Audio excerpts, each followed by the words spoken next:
రాష్ట్రంలో కాంగ్రెస్ ప్రభుత్వం ప్రజలకు ఇచ్చిన 6 గ్యారంటీల హామీలను అమలు చేయకుండా హైడ్రా పేరుతో పేద ప్రజల ఇళ్లను కూలుస్తూ ప్రజల దృష్టిని మళ్లించే ప్రయత్నాలు చేస్తుందనేది కేంద్ర మంత్రి జి కిషన్ రెడ్డి విమర్శించారు.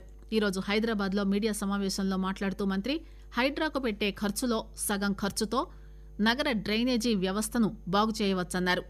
ఇందుకోసం ప్రణాళికలు రూపొందించాలని రాష్ట్ర ప్రభుత్వానికి సలహా ఇచ్చారు. ఏ ప్రభుత్వమైనా మానవతా దృక్పథంతో ఉండాలి. ఏది ముందు ఏది అవసరమై ప్రభుత్వం ఆలోచించి మూసీ సుందరీకరణ చేయాలనుకున్నప్పుడు హైదరాబాద్ డ్రైనేజ్ వ్యవస్థ ముందుగా చేయాలి.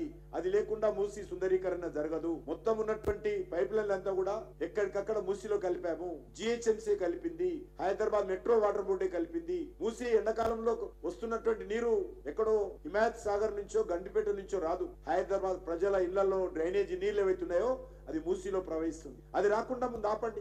ఆపాలన్నప్పుడు ఆ లైన్లను కూడా మాడిఫికేషన్ చేయాలి.